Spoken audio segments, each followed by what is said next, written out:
Bonjour Amaya Bonjour Daniel. et bonjour à tous. Alors Bonjour à aujourd'hui, tous.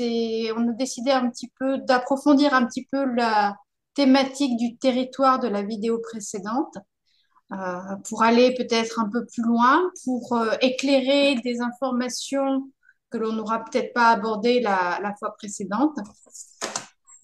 Alors déjà, on va peut-être rappeler ce que ça veut dire, ça, se réapproprier son territoire pour commencer, pour ceux qui n'auraient peut-être pas vu la vidéo précédente. Alors, je n'ai pas mon beau dessin, malheureusement. Donc, juste pour résumer un petit peu la première vidéo, c'était qu'en fait, ce que j'appelle notre œuf territoire, qui est un territoire comme ça qui nous englobe et qui a la forme d'un œuf et qui comprend divers corps, on va dire déjà le corps physique, éthérique, émotionnel et mental. Voilà, c'est ça vraiment qui va former en fait, notre œuf territoire. Et ce que j'expliquais à la première vidéo, c'est que par rapport à ce qu'on a vécu dans l'enfance et la façon dont on s'est construit, mais cet œuf territoire, il peut être amputé sur certains côtés, voire avoir des trous, voilà, un peu partout. Donc, dans la première vidéo, j'explique effectivement la théorie de cet œuf territoire. Et après, ce qui m'est venu, c'est que, c'est pour ça que je trouve important qu'on fasse cette deuxième vidéo, c'est que c'est pas si facile que ça, en fait, de réparer cet œuf territoire et donc de récupérer son territoire. C'est pas très facile. Alors, plus je réfléchis, je me dis qu'effectivement, euh, il y a toujours des forces évolutives qui vont nous empêcher de nous épanouir. Donc, euh, quand on va faire ce chemin de réparation euh, ou de reconquête simplement en disant par exemple, bon maintenant moi je veux qu'on me respecte et je décide qu'on me respecte, c'est ce que j'ai dit dans la première vidéo. Ce que je voudrais rajouter là, c'est que c'est pas tout à fait aussi simple, ça se fait pas comme ça. Il faut, voilà, il y a différents obstacles qu'on va rencontrer. Voilà ce que déjà je voulais dire. Euh, alors en premier, je pense que l'obstacle le plus important, ça va être en fait la fidélité familiale. Ça, c'est vraiment ce qui m'est venu parce que euh, quand on est enfant, on fait forcément confiance à nos parents, même s'ils sont maltraitants, même s'ils sont toxiques. Et comme la plupart du temps, c'est pas ni maltraitant ni vraiment toxique, c'est un peu un entre-deux. Et en fin de compte, ce qui se passe, c'est qu'on va se satisfaire de cet entre-deux et donc ne pas remettre en question, on va rien remettre en question en fait enfin, de la façon dont on a été traité. Voilà, j'aime pas trop dire on, mais là comme ça, j'essaye de généraliser un petit peu.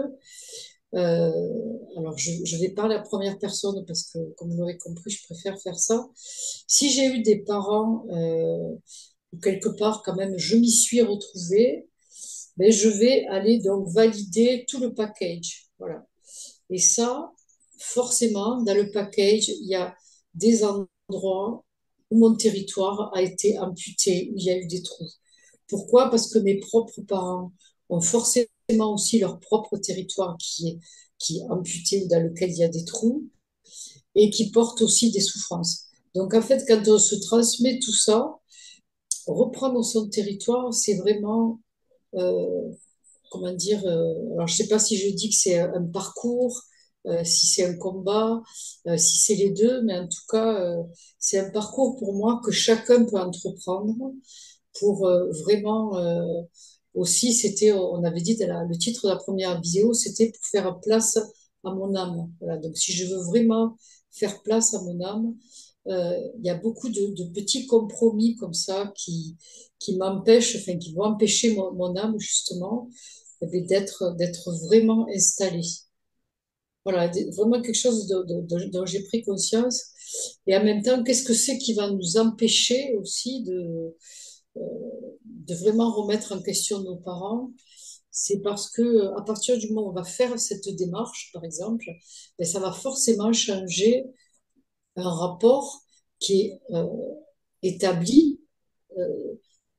Enfin, il n'y a pas de mot pour ça, il y a juste comment dire, des mécanismes relationnels en fait, qui sont en place, qui sont bien en place. Alors, dans une famille, ça peut être le père un peu autoritaire, la mère, je caricature un peu, mais un père autoritaire, une mère bon, qui arrondit les angles un peu comme ça, pour que tout se passe bien, pour que tout est comme ça. Et c'est vrai que si je suis l'enfant de ces parents-là, et que je commence, moi, à me dire que finalement, ce genre de comportement, ça a pu un peu déformer mon œuf territoire et que je veux reprendre, enfin, pardon, que je veux repartir à la conquête de cet œuf territoire, ben, voilà, il va se passer quand même quelques frictions, il peut y avoir pas mal de problèmes qui sont soulevés. Voilà. Et tout ça, je n'en ai pas parlé dans la première vidéo. Et il ne faut pas négliger quand même ces aspects. C'est pas quelque chose de tout à fait facile. Voilà, des choses que je voulais introduire comme ça. Et de peut-être aussi dans le pas tout à fait facile, là on a pris l'exemple de la cellule familiale type, hein, ça c'est important aussi à préciser que la cellule familiale type, dans l'image c'est le père, la mère, l'enfant, mais dans la cellule éducative, dans l'imagerie de l'enfant, ça peut être, c'est l'adulte référent finalement, là où les adultes référents, ça peut être dans une fratrie, un frère ou une sœur aînée qui est pris le rôle d'adulte référent et sur lequel l'enfant finalement a pris l'information de fonctionner de telle ou telle manière. Ça peut être un grand-parent, ça peut être un enseignant, ça peut être un tuteur, ça peut être dans la parenté à l'extérieur aussi. Donc, c'est important aussi de préciser que là, on a pris un exemple type pour que chacun puisse un petit peu s'y retrouver. Oui, oui, tout à fait, Daniel, tu as tout à fait raison, parce que d'ailleurs, ce que j'avais noté, c'est qu'en fait, nous avons des mécanismes d'identification à la famille, mais aussi au groupe auquel on appartient. Donc, c'est pas que la famille, hein, ça va être le milieu scolaire, après ça va être le milieu social, après ça va être le milieu amical, enfin, les personnes qu'on va rencontrer dans les loisirs, etc. On a des mécanismes aussi d'identification à un groupe, enfin, à la famille ou à un groupe, qui font qu'effectivement, c'est pas toujours facile non plus d'être soi. Parce que ça veut bien dire cela, c'est que si je veux récupérer mon territoire, ça me demande d'être vraiment moi. Voilà, ça demande à chacun de retrouver qui il est pour incarner qui il est. C'est pour ça que c'est vraiment tout un cheminement. Et le fait, je reviens toujours à ça, mais le fait que nous soyons vulnérables et donc pleins de peur, et que nous continuons aussi à avoir énormément de peur tout au long de notre vie, et peut-être que la peur la plus grande, c'est donc d'être rejeté de tous, quoi, et complètement seul à l'abandon. Et cette terrible peur fait que justement, nous allons faire des compromis et nous allons nous identifier donc, comme tu le disais, au-delà de la famille pour justement être accepté et cela comment dire, au prix de parfois des sacrifices. Mais le plus gros sacrifice, c'est le sacrifice de ce que je suis. Voilà. Donc, on peut se sacrifier pour plusieurs raisons. On peut se sacrifier. Alors, un enfant, il va beaucoup se sacrifier s'il y a un parent qui souffre, par exemple. Si on est sur ce mode-là, si l'enfant qu'il voit que son parent souffre et que il va essayer de faire son maximum pour éviter cette souffrance. Donc déjà, ça va commencer à déformer aussi eh ben, tous ces corps. Donc tout ça, ça va créer des trous dans le corps. Et quand on est dans cette identification comme ça à la souffrance de l'autre, ou plutôt qu'on veut toujours comment dire, pallier à la souffrance de l'autre, c'est aussi un mécanisme qui va durer après dans l'âge adulte. C'est-à-dire dans l'âge adulte, l'enfant, l'adulte, enfin, l'enfant devenu adulte va se placer aussi pour aller pallier ce qui ne va pas chez l'autre ou un petit peu ce qu'on appelle le complexe du sauveur, quoi, j'aime de dire. Voilà. Il y en a d'autres. Mais ça veut dire que chaque fois que je me sacrifie, que ce soit euh, par, euh, par amour ou par compassion, il y a quelque chose qui n'est pas aligné, qui n'est pas en place. Et ce qu'il y a d'un peu pervers dans tout ça aussi, c'est que notre religion chrétienne a mis en avant le sacrifice en expliquant que Jésus, il était venu, qu'il s'était sacrifié pour sauver l'humanité. Donc, que cette notion de sacrifice, elle est quand même ancrée dans notre mémoire collective comme une valeur plutôt positive, voire, voire de haute valeur. Alors que pour moi, ça c'est tout à fait pervers parce que le sacrifice, c'est jamais bon pour plusieurs raisons.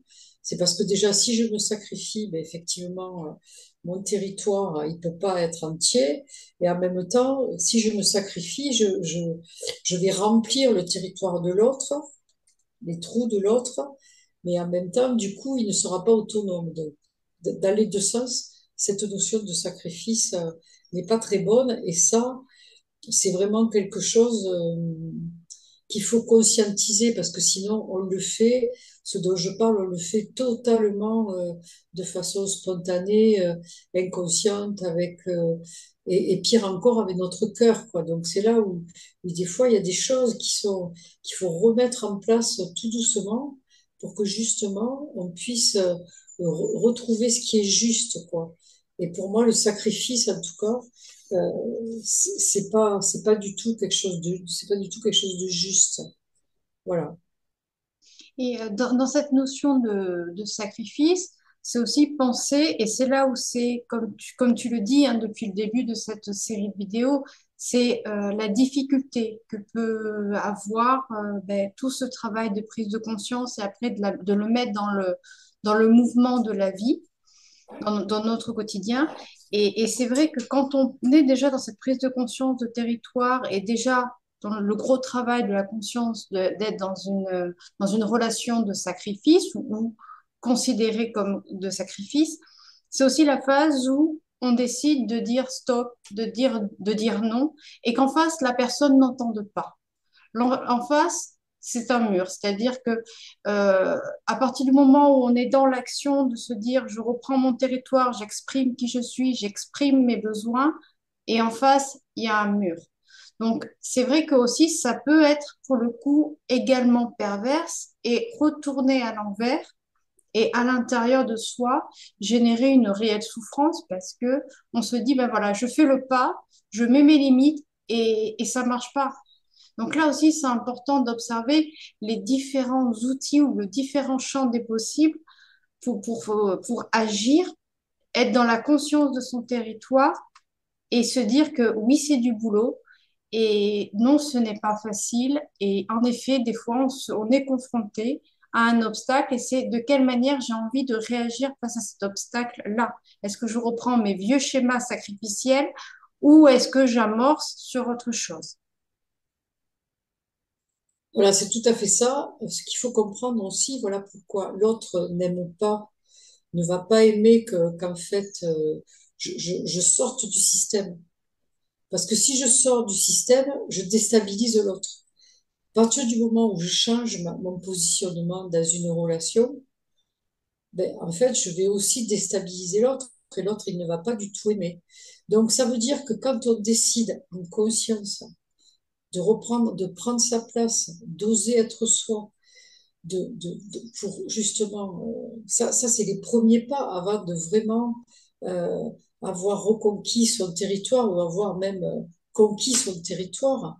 C'est qu'il faut comprendre qu'en face, euh, comme je l'ai déjà expliqué, dans le relationnel, on est un peu, on se vampirise les uns les autres. Donc, quand il y a une notion comme ça, où je n'ai pas mon territoire, ça veut dire que j'ai laissé la place à l'autre de le prendre. Et si c'est, enfin, en général, ce sont des proches, et à partir du moment où je vais changer ça, la personne en face, elle va pas du tout être contente. Et donc, c'est vrai que là, ça peut entraîner de la culpabilisation. Voilà. Et cette culpabilisation peut aussi entraîner de la culpabilité. Voilà, c'est-à-dire que tout ce chemin, comment dire, pour moi, c'est un peu une attitude de guerrier, c'est-à-dire de guerrier ou de guerrière. Il faut se rendre compte qu'on va avoir en face des forces opposées ça va pas se faire tout seul, quoi. Il suffit pas de décider que je reprends mon territoire. Il faut comprendre qu'en face, va y avoir des forces qui vont s'opposer à ma décision. Après, ce qu'il faut comprendre aussi, c'est qu'à partir du moment où on accepte aussi qu'il peut y avoir du conflit, accepter que l'autre ne soit pas content, donc accepter un moment que je ne vais pas être validée. Ça, c'est compliqué pour le petit enfant que j'ai été, ça. L'autre, il va plus me valider, oh là là. Alors souvent, c'est là où il y a un choix quand même, et c'est aussi un choix pour son âme de décider en conscience. Est-ce que je continue de valider l'autre, mais au moins comme ça, je suis tranquille, je suis un peu confortable, je pense que, bon, quand même, je reçois un peu d'amour, ça me suffit, puis voilà, je reste comme ça. Bon, c'est un choix. Ce qu'il y a de bien, c'est que ce choix, c'est de le faire en conscience. La plupart du temps, ce n'est pas conscient. Mais quand on fait ce choix conscient de dire, bon, mais je vais vraiment prendre ma place pour justement le plus possible mettre tout en place pour être dans l'accueil de mon âme, ça va pas se faire tout seul. Et c'est vraiment une décision qui va forcément entraîner parfois. Alors, ça sera des conflits plus ou moins parce qu'en fait, plus je suis persuadée que je suis dans le juste, c'est-à-dire dans mon parcours, vous savez que toujours je pars de moi, ce qui m'amène à vous dire ça, c'est que j'ai mis très longtemps justement à comprendre que à partir du moment où moi, je suis dans ma place le plus possible, que je suis en harmonie avec la vie, que je suis en harmonie avec mon être spirituel, que j'essaye le plus possible de l'incarner, en fait, je fais aussi obligatoirement du bien à l'autre. Donc, c'est comprendre aussi que quand on fait ce parcours, c'est le contraire de l'égoïsme. Même si les autres peuvent peut-être parfois nous renvoyer ah, mais toi tu es égoïste. Bon, en sachant que si l'autre me renvoie que je suis égoïste, c'est parce que moi, je pense que je suis égoïste, que je pense encore que je suis égoïste. Donc tout ça, c'est un chemin, c'est un parcours qui ne peut pas se faire en 5 minutes. Et pour moi, encore une fois, ce qui est important, c'est de prendre le temps de, de faire étape par étape, marche par marche, toujours en observant, en regardant que, ah ben tiens, aujourd'hui, ça y est, j'ai eu une victoire parce que aujourd'hui, j'ai réussi à me faire respecter. Mais c'est pas toujours facile parce que parfois, quand on n'a pas été respecté depuis longtemps, il faut poser un acte. Et puis, il faut reposer un acte. Et puis encore, il faut reposer un acte. Voilà. Moi, j'ai vécu ça il n'y a pas longtemps. Moi, je vais pas trop expliquer pourquoi, mais vraiment, en étant en conscience, j'ai vécu ça il n'y a pas longtemps. Où j'avais posé l'acte en conscience en disant, je veux ça, c'est comme ça, c'était juste. Et on m'a renvoyé 3 fois qu'on n'acceptait pas, en fait, que moi, je demande quelque chose qui était juste. Voilà. Et une fois que c'est fait, au bout de 3 fois, bon, je pense qu'avec, comment dire, quand on vit une expérience comme ça, eh bien, ça y est, on a gagné une bataille, j'ai envie de dire. Alors, c'est vrai que ça va peut-être pas trop plaire d'employer le mot de bataille, de combat, de guerrier, mais il y a aussi quand même, on le sait, un combat entre l'ombre et la lumière.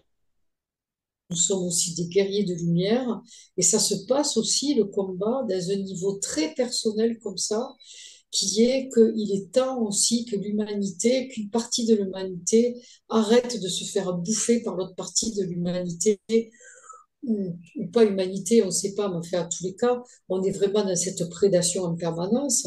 Et donc, le seul moyen de sortir de cette prédation, c'est d'affirmer je suis digne de vivre, je suis digne d'être aimé. Et à partir de ce moment-là, personne n'a à me faire croire le contraire, ou personne n'a à me marcher dessus, ou personne n'a à me manquer de respect. Voilà, je crois que ça, pour moi, le chemin spirituel, il est vraiment euh, absolument là. Et, et c'est pas, c'est vraiment un chemin, voilà, quotidien. Et je pense aussi que plus il y aura de personnes encore une fois, qui feront ce chemin en conscience, plus ça va aider les autres. Parce que l'humanité, on est dans une telle soumission depuis tellement longtemps que quand on a fait la vidéo sur les pervers narcissiques, on a bien expliqué que justement, grâce aux programmes, et ces programmes sont toujours des programmes de dévalorisation, ben, ces programmes aussi, ils vont agir là aussi pour nous empêcher de, de prendre notre place dans notre œuf territoire, pour vraiment éviter notre âme. Et ça, c'est, c'est vrai, après avoir fait la première vidéo, je me suis dit, mais oui, mais en fait, c'est pas facile, quoi. Parce que est-ce que moi, j'y suis arrivée? Est-ce que toi, tu y es arrivé à ton œuf territoire? Voilà. On ne sait pas trop, on ne dira pas oui à 100%, mais peut-être que tous les jours, on gagne un petit peu, on gagne un petit peu. Et puis voilà, j'invite vraiment chacun à prendre conscience de tout ce que je suis en train de dire. Et je pense qu'il y a des éléments assez importants qui sont de l'ordre, si je résume, donc du sacrifice et du fait aussi de beaucoup de compromis avec les autres. Parce que bon, le sacrifice, c'est peut-être un grand mot, mais il y a aussi les compromissions, et les compromissions, ben, ça grignote un petit peu quand même notre territoire, faut pas croire, quoi. Et plus il y a de compromissions, eh ben, plus ça grignote. Après, voilà, est-ce que le plus important, c'est d'être aimé, c'est-à-dire est-ce que c'est ce besoin primaire du petit enfant, ou est-ce que le plus important, c'est d'incarner la vie, quoi, justement, d'aimer et de recevoir l'amour de la vie. Je parle de l'amour de la vie. Après, ça sera pareil dans la relation avec l'autre, bien sûr, hein, parce que si plus je vais reconquérir mon territoire, plus la relation avec l'autre, elle sera saine. Sinon, plus j'ai de trous, plus je vais attirer quelqu'un qui va prendre la place des trous que j'ai dans le territoire, ou moi je vais aller prendre les trous qu'il y a dans le territoire de l'autre, puisque tout ça, dans le relationnel, on l'a déjà expliqué, c'est un relationnel qui fonctionne avec l'inconscient, quoi. C'est instinctif, donc tout ça sans conscience, ça marche pas en fait. Et puis j'ajouterais, il y a aussi l'importance du verbe, l'importance des mots que l'on utilise. Pour reprendre un petit peu les termes que tu utilisais au début de la vidéo, le fait d'utiliser le je, de se poser aussi, à contrario du on, ce fameux on qui ne veut rien dire, hein, cette domination commune, mais qui finalement nous coupe de notre unité. C'est pouvoir se réapproprier ce jeu, cette unité, non pas dans l'égotisme ni dans l'égoïsme, comme on peut le percevoir dans notre société dite civilisée, plutôt dans un jeu d'unité. C'est je ne suis pas d'accord, je me mets en opposition avec ce qui est transmis en face et ne plus dire on ne peut rien faire, on n'a pas de solution, on est obligé. C'est plutôt aussi se rappeler que nous avons tous notre individualité, notre unité et c'est aussi ça, se réapproprier sa souveraineté propre. C'est pouvoir poser, le dire je ne suis pas d'accord. Ça ne veut bien sûr pas forcément dire que tout va changer dès qu'on va dire je ne suis pas d'accord, mais ça fait aussi dire je reprends ma place et je me pose moi en disant non, je ne suis pas d'accord avec ce que l'on m'impose en face. Ça, c'était aussi une parenthèse. Vas-y. Oui, mais je voudrais, oui, oui, je pense que tu as tout à fait raison. Et le jeu, c'est très important aussi pour se faire respecter, beaucoup plus que le tu, parce que voilà, Jacques Salomé, il a beaucoup expliqué que le tu tue. Mais c'est vrai que si par exemple je m'exprime en disant j'ai besoin d'être entendu, j'ai besoin d'avoir un espace de repos, j'ai besoin d'avoir du temps pour moi, j'ai remarqué qu'à partir du moment où à l'autre, on lui exprime un besoin, là je parle de besoin, ben, l'autre, il va essayer en tout cas de répondre à ce besoin. Voilà. Plutôt que de dire, ah oui, tu me laisses pas de temps, tu es toujours en train de m'accaparer. C'est pas pareil que de dire mais j'ai besoin de me reposer un peu, j'ai besoin de temps pour moi. C'est sûr que la façon dont on s'exprime avec l'autre aussi, ça va permettre justement de respecter l'autre et de se respecter. Parce que ce qui se passe, encore une fois, c'est que si je ne suis pas respectée, comme je suis en souffrance et que ça va rentrer dans mon espace, à un moment aussi, je vais être agressif et à l'autre, je vais l'envoyer bouler, quoi. Et donc, je vais lui faire du mal. Alors que plus comment dire, plus j'ai d'espace, plus je suis sereine et plus je peux exprimer les choses avec le plus paisiblement possible. Là, ça aussi, c'est important. Donc, cette histoire du jeu, effectivement, pour moi, c'est primordial. Euh, alors après, ce que je voudrais donner aussi, c'est un petit truc pour les personnes qui peuvent vraiment se faire pénétrer leur territoire de façon violente, soit par quelqu'un qui crie, soit par quelqu'un qui veut s'imposer, c'est de faire ça avec la main. Voilà. Et ça, c'est très efficace. Je le dis, c'est un petit truc comme ça, mais juste de dire non, mais là, c'est bon, j'ai plus envie de parler. Voilà. Ça, en fait, ça matérialise aussi l'espace autour de soi. Et voilà, c'est juste un petit truc qui... C'est vrai que si tu fais ça, j'aurais pas envie Si je fais ça, t'as pas envie de venir là. C'est sûr, personne. Voilà. Donc ça, c'est juste un petit truc que je le dis aux personnes que je reçois de faire ça parce qu'il y a des moments où, je veux dire, moins on a été respecté, où il faut vraiment y aller pour dire stop, quoi. Parce que si je ne me suis pas fait respecter jusque-là, les personnes, elles vont pénétrer jusque-là. Elles vont aller vraiment très, très près, quoi. Et donc, au fur et à mesure, il faut aussi repousser par moment. Voilà. Et Et, surtout en fonction de la relation avec l'autre, c'est-à-dire que une personne qui est dans l'intimité peut aller vraiment très près dans le champ émotionnel, d'où l'importance de faire ce mouvement de positionnement de son cercle personnel. Je, oui, je- excusez-moi, Daniel, je veux juste rajouter une chose, c'est qu'en fait, c'est dans l'intimité, mais c'est aussi, comment dire, si je n'ai pas été respectée dans mon enfance, c'est que j'ai vraiment un œuf qui, par moment, est très, très, très enfoncé comme ça. L'espace, il est là et les gens vont y aller, même des gens gentils. C'est ça qu'il faut comprendre. Et même nous, c'est pour ça que c'est important d'être en conscience et d'observer. Je parlais la dernière fois du fait de parler à la place de quelqu'un. Et parler à la place de quelqu'un, justement, ça va aller pénétrer jusqu'à l'intérieur. C'est comme un viol de territoire. C'est vrai que j'emploie ce mot qui est fort.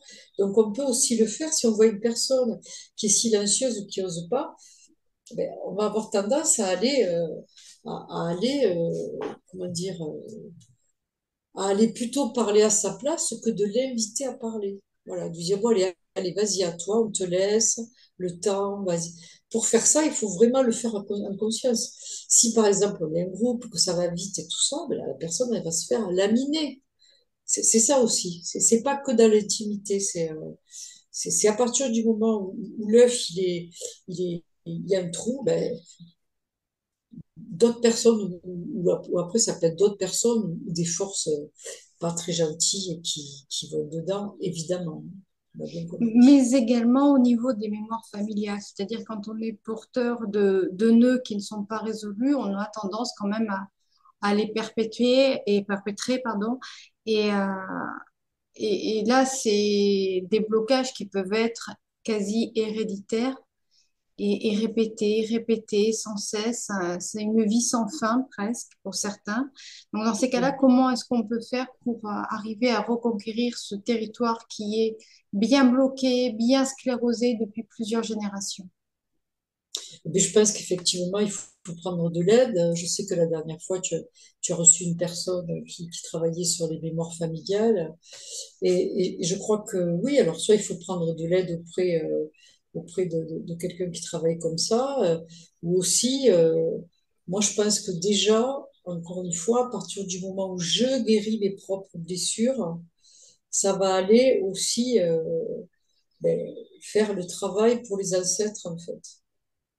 Parce que si je porte une blessure, ou comme tu dis, ou un blocage, ou un gros nœud qui est en fait un secret ou un drame qui s'est passé pour mes ancêtres, si j'arrive, moi, à faire ce chemin de guérison avec moi-même, en prenant de l'aide, bien sûr, parce que je crois que quand vraiment c'est aussi fort que tu le dis, maintenant, il existe des thérapeutes, il existe des techniques pour aller dénouer tout ça. Bon, attention aux charlatans, bien sûr, mais voilà. Bon, je pense qu'à partir du moment où on a vraiment cette décision de dire, bon, allez, j'y vais sur ce chemin. Bon, en général, il y a de l'aide qui vient et de la bonne aide. Après, si au fond de moi, je veux faire, mais pas trop, parce que je veux rester quand même dans quelque chose d'un peu flou, de confortable, qui m'arrange, et peut-être que là, je ne vais pas attirer non plus les bonnes personnes. Ouais. Mais je pense que vraiment, quand on est en conscience, décidé à se guérir, et du coup aussi ben, à guérir les mémoires familiales, parce que ça, c'est tout un travail, bien que je n'aime pas trop ce mot, mais voilà, enfin, là, en tout cas, ça peut être un travail.